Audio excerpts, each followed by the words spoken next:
Philly and Keely have built a life around moving from place to place, letting their caravan take them wherever nature looks inviting. Their channel usually feels calm, full of soft moments and wide-open views. On this trip, though, things do not go as smoothly. While exploring the rocky landscape of Mitira in Greece, they run into one of those surprises that comes with living on the road. The kind you never plan for but end up remembering. Good morning. Morning. Welcome back. Welcome to a sunny Greece. Sunny but very cold. Yes, do not be fooled by this weather. It is extremely cold. But today, guys, we are going to check out a place called Meteora, and it is meant to be the coolest thing to see in Greece. We're going to check that place out. It's meant to be super cool, so I'm excited to hit through it. We parked on the outskirts of it in this boulder field, which is really cool because we could do some climbing. But now it's time to go in. I'm excited to bring you guys along as well, because it's meant to be beautiful. Once they had checked out everything they wanted to see in the area, they decided not to stop just yet. They chose to end this day with something a bit tougher and headed over to try climbing the rocks.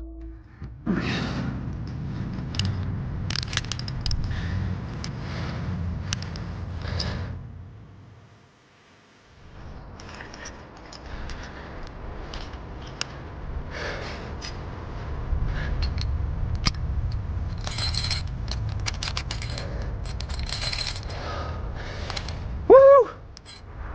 There's Martha. Billy did an absolutely incredible job there. I'm very proud of him. That was so fun. I'm gonna admit that I'm wimping out. I can't feel my fingers. My lungs are on fire. Well, good job, Beelan. Good job climbing, That was good fun. team. I'm looking forward to climbing more. Yeah, me too. Like we said, I'm not sure if I told you about how cold it is. So we need to go more south, guys, because it's too cold up here, seriously. Nothing strange happened during the day, and the climb ended without any trouble. Once they returned to the van, they were so tired that they barely had time to settle in before falling asleep. The night seemed normal at first, but the moment they drifted off was exactly when the real incident began. We're gonna sign out this video, but somebody just tried to break into the van. Not ideal. No. What are you shining your light for? Where's your phone? No. You're not police.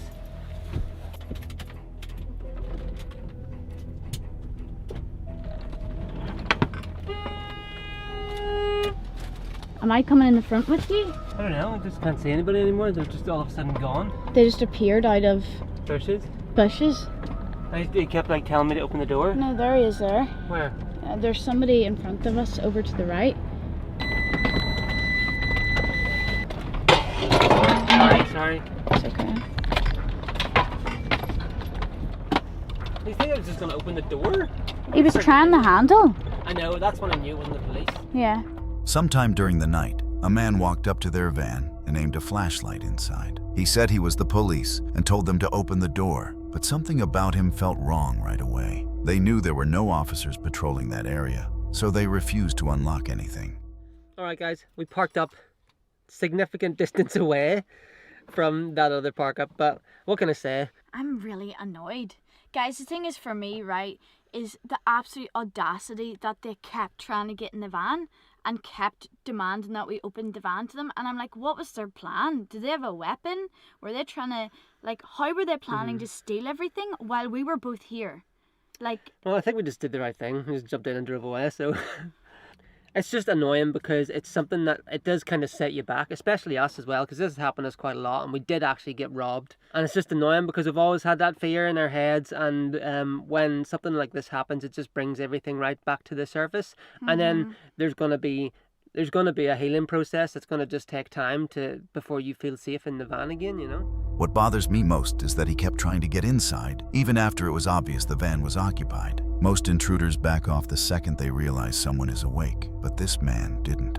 That detail alone points to something far more troubling, as if he was ready to face whoever was inside and wasn't afraid of what might happen. That is a frightening thought. The couple avoided opening the door and chose to leave right away. And honestly, that decision may have been the only reason the situation didn't turn into something much worse.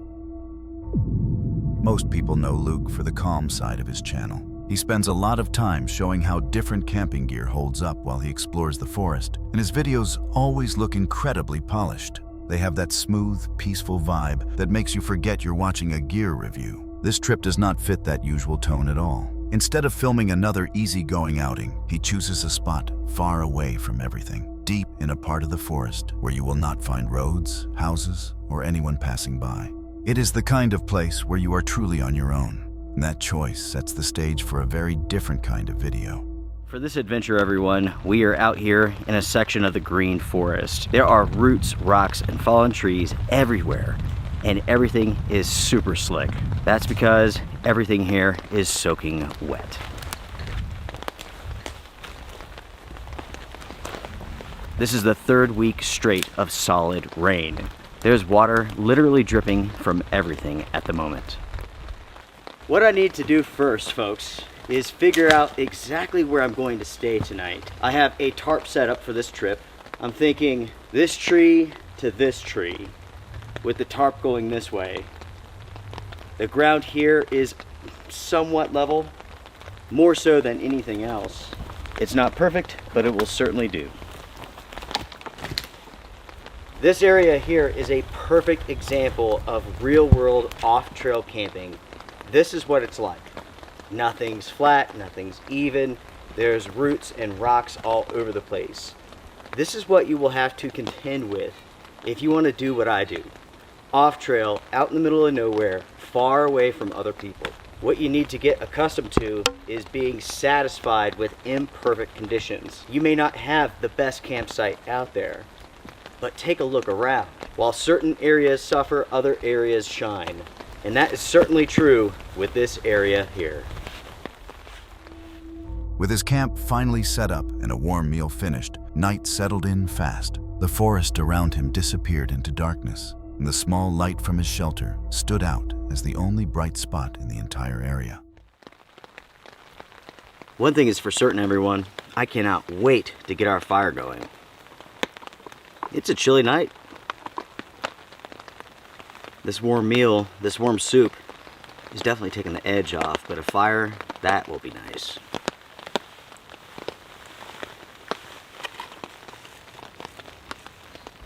It will be interesting to see whether or not those 4 logs are enough to provide like a nice campfire. I don't know how long they burn for. Once he was done eating, he went over to build a small fire. That was the moment the mood around camp shifted, and things began to feel strange. And they're not really fully burning either. They are a pain to get going though. I've had to like light these, relight, light again. But now they're finally taking off.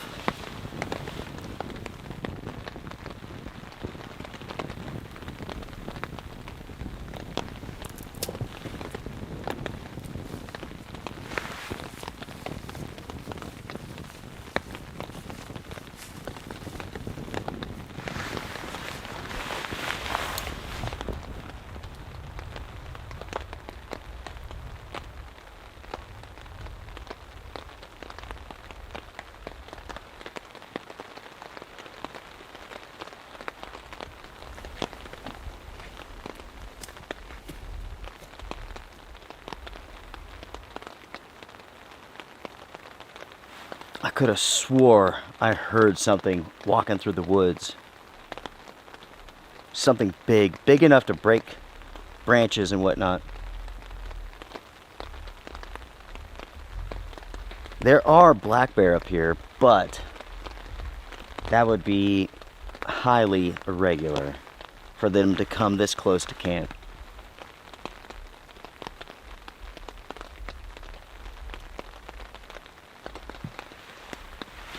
I definitely heard something though.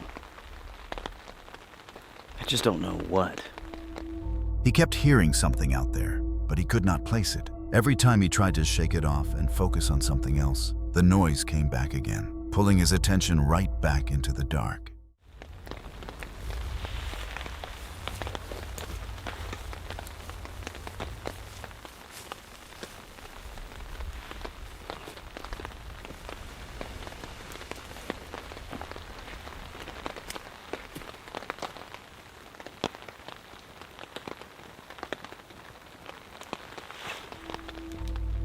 He climbed into his shelter and tried to rest, but even though the night stayed quiet, he never felt comfortable enough to fully fall asleep. Every few minutes he expected something to step out of the trees. By the time daylight came, he packed his things and got ready to head out. But one thing stayed on his mind. Something had walked near his camp. Maybe it was something small, or maybe not. The weight behind those steps makes it hard to believe it was an animal. And when you cannot match a sound to anything you can see, the mystery only grows. That is the thing about nights in the woods. You never know what might be standing just outside the edge of the light. On her channel, Wander with Vickers, she usually films quiet solo camping trips. She likes heading out to empty spots, setting up her tent, and enjoying the slow pace that comes with being off on her own. Some trips last several days, and sometimes she even builds simple shelters from natural materials. Her videos are almost always calm and easy to watch. This trip didn't feel like that. Shortly after getting her camp set up, she noticed something about the place that made her uneasy. Oh, nearly walked off the edge. So I'm walking around Middleton Lakes in the dark because I decided to walk the whole lake and didn't really think about the time. And of course just kept stopping for birdie photos and videos. Oh, we've got a bridge here.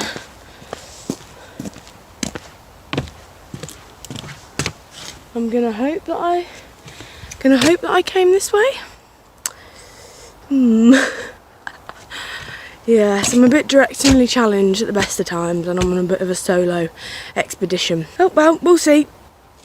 I think I'm really hot from all the panic. Well, I say panic, it's not really panic, but I couldn't find the bridge that I was meant to be going across. So that was a bit annoying. Once she reached her car, she headed toward Cannock Chase, hoping to use a place she had camped at before. It had always been quiet in the past, but when she arrived this time, she spotted another car there, which instantly changed her plan. I can't believe there's someone there. In my place. It's my space.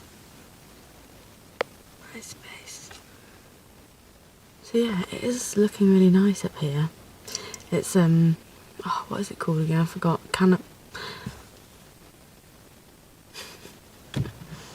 Yeah, I just saw a deer as I pulled in. I scared it away, obviously, with my big car.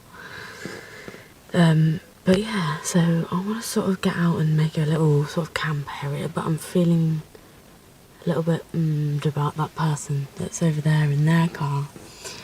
But it's only like 7:20, so I'm sure that they'll hop along soon on their merry way back to their little warm house.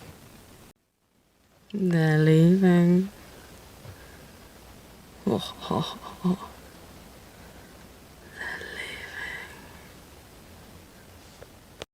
They left. Haha, victory is ours. After pulling into the quiet spot she found, she didn't set up right away. She took a moment to think. Going back to the area with the parked car would put her right near someone she didn't know, and that didn't feel right to her. Staying here meant keeping her distance and avoiding any possible interaction. That choice felt safer, so she stayed. Once she put a few things down, she stepped outside to get a feel for the place, wanting to see what kind of area she had ended up in.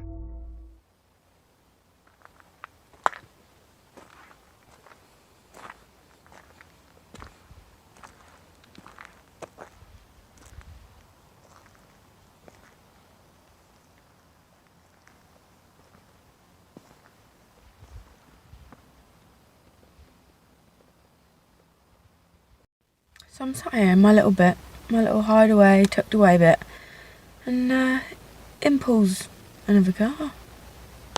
They pulled up right up next to me. It's like I thought they were going to try and give me their parking ticket or something. But it's like, mate, it's 8 o'clock, go home. So he's still sat over there, he's still got an engine on. Yeah. Peeping on my party.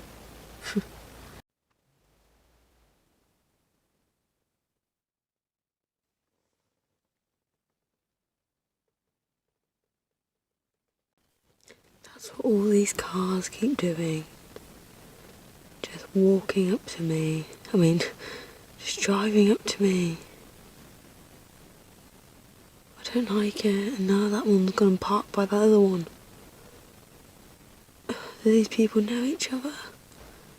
Are they like dogging or something? I don't know. But I I've had 3 cars come up and shine their lights on me. I hid for that one. I just want them to go away.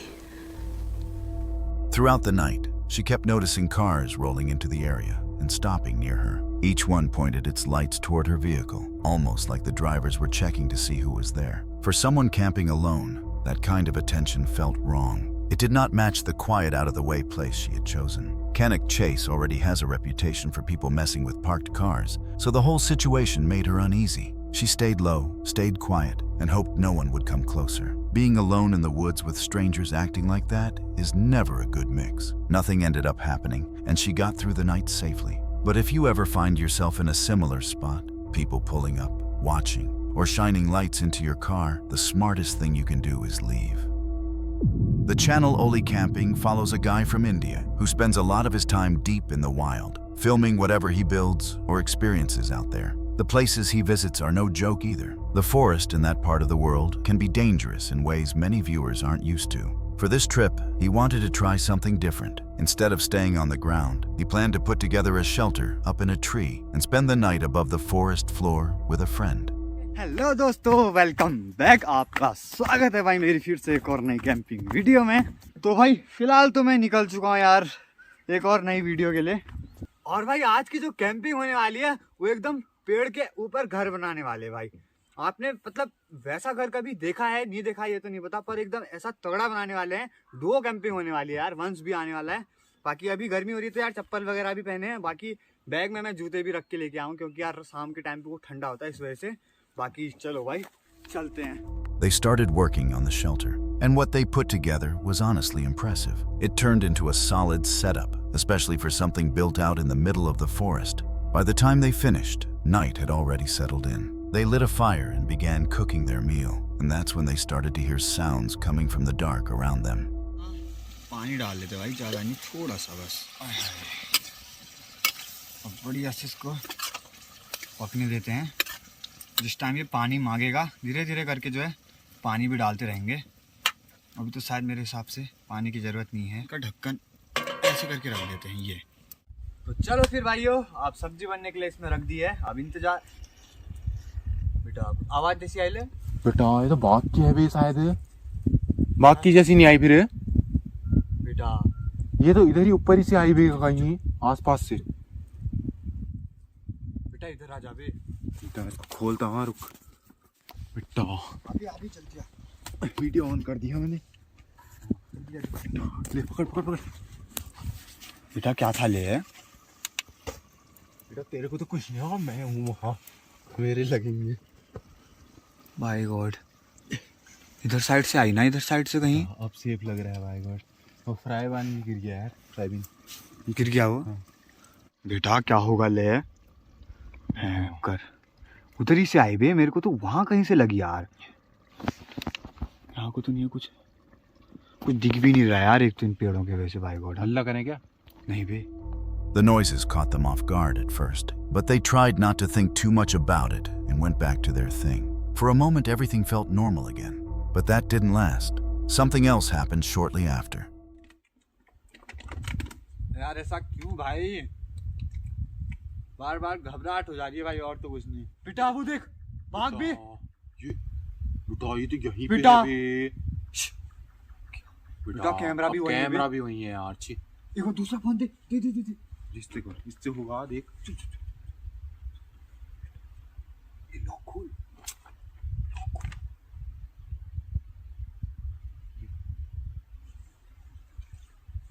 बेटा ये बेटा यहीं घूम रहा है बे उस समय। बेटा क्या करे ले? बेटा इधर साइड भी आ क्या बे? ये देख बेटा, बेटा सांप दिख रहा है बे। बेटा कितनी पास आ रहा है बे, क्या करे बे? डर ही नहीं रहा है बे, तो पास पास पा बेटा रहा है। बेटा यहीं पे आ गया। बेटा वो देख बे, वो देख। ओए ओए बेटा वो देखो पेड़ के पीछे चला गया बे। देख रहा हूं, अल्लाह मत कर। दोस्तों बाहर नीचे आ गया, उधर साइड पे को क्या कर रहे हैं समझ नहीं आ रहा। को कैसे कर रहा है ये? आग भी बुझा दिया बेटा हमने। अभी रुक जा थोड़ा, यहीं रहो। They didn't move a muscle and kept the noise down while the tiger lingered nearby. Once it finally disappeared into the trees and they were sure it was gone, they rushed for the car as fast as they could. अच्छे से जाना है, देख लेना एक दो, पहले इधर उधर टॉर्च लगा ले। रुक, मैं भी आ रहा हूँ, रुक जा। जल्दी चल बे। आप वीडियो बना के आना। ऊपर से हम चल बस भी गिरना मत भी, आराम से। दोस्तों आधा रास्ता हम आ गए हैं, बाकी चलते घर को। Running into a predator in the wild isn't unusual, but a tiger is on a completely different scale. Just the thought of being that close to one is enough to shake anyone. Tigers move with a mix of power and speed that leaves you very little chance if things go wrong. They're incredible to look at, but that doesn't make them any less dangerous. Thinking about what could have happened really shows how lucky they were. Being up in a tree and leaving when they did probably kept everything from turning into a much worse situation. In this video, Larry has his camper van parked out in the forests near Flagstaff, Arizona. Spending nights in places like this is nothing new for him. He's made the outdoors his full-time lifestyle, choosing remote campsites and quiet stretches of woods instead of traditional living. That kind of routine gives him plenty of peaceful nights, but it also means he's run into the unsettling side of the wilderness more times than he can count. The longer you live out there, the more you realize the woods have their calm moments and their darker ones. Hey there, welcome back to the channel. My name is Larry if you're new. I felt extra motivated this morning and just got up early, and I have been cruising these back roads here in the mountains just south of Flagstaff. We're a little over 7,000 feet, and I've just never been back here this far, and it's just a beautiful area. Very little cell phone service. I do have one bar of service in case I guess I need to text out for an emergency, but other than that, it's going to be pretty well disconnected this weekend. And yeah, this forest I guess was like a burned area of the forest at one point. It looks like it must have been years ago. It looks pretty well grown back now, except for a lot of the trees are just burnt, but other than that, still just a beautiful area out here. Sun's getting ready to go down, so I say we go ahead and just get camp set up and then get our fire started here soon so we can get dinner going. He got his camp set up, started a fire, and was just about to make himself something to eat for the night. Once he was inside the van and finally sitting down with his food, the mood around the campsite shifted. What had felt like a normal, quiet night suddenly started to feel off. I've been on the carnivore diet here in the last 2 months, and I'm gonna set this over here so it doesn't fall down.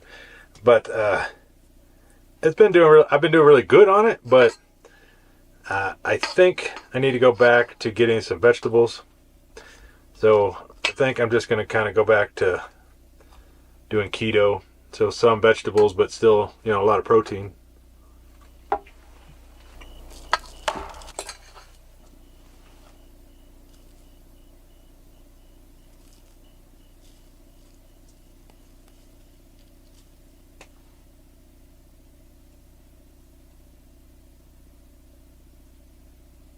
Probably just a stick though. Like a branch falling out of a tree or something. There's been times where I'm out here, or not out here, but in the woods, and you know, you just hear something you can't explain, and you know, I don't know, it just gets your anxiety all worked up. The noise hit him in a way he didn't like. It had a sharp, deliberate quality to it, almost like something striking wood, but he couldn't be sure. He tried to shrug it off, telling himself there were plenty of harmless explanations, and finished his food anyway. Part of me just wants it to be a cow or a coyote or something. Like, I just want to see something that I could know that it was it, just so I can just drop it. Like, I'm trying to sit up. The dogs are fighting.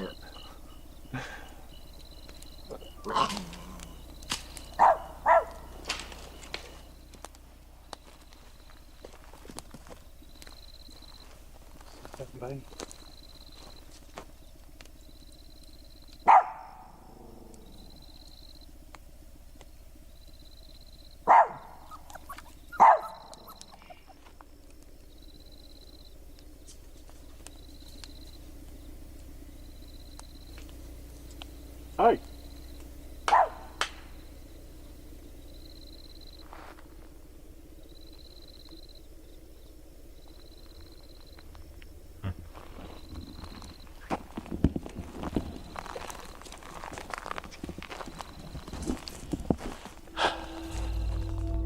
After checking the area and finding nothing that explained the noise, he headed back into the van with his dogs and locked everything up. The rest of the night passed quietly, but the uncertainty stayed in the back of his mind. Something had been out there, he just didn't know what. Maybe some animal wandered close. Maybe someone else was in the woods without announcing themselves. Or maybe it was something he never got a clear look at. Not knowing is what makes nights like that so unnerving. Out in the forest, guessing wrong can put you in a bad spot fast.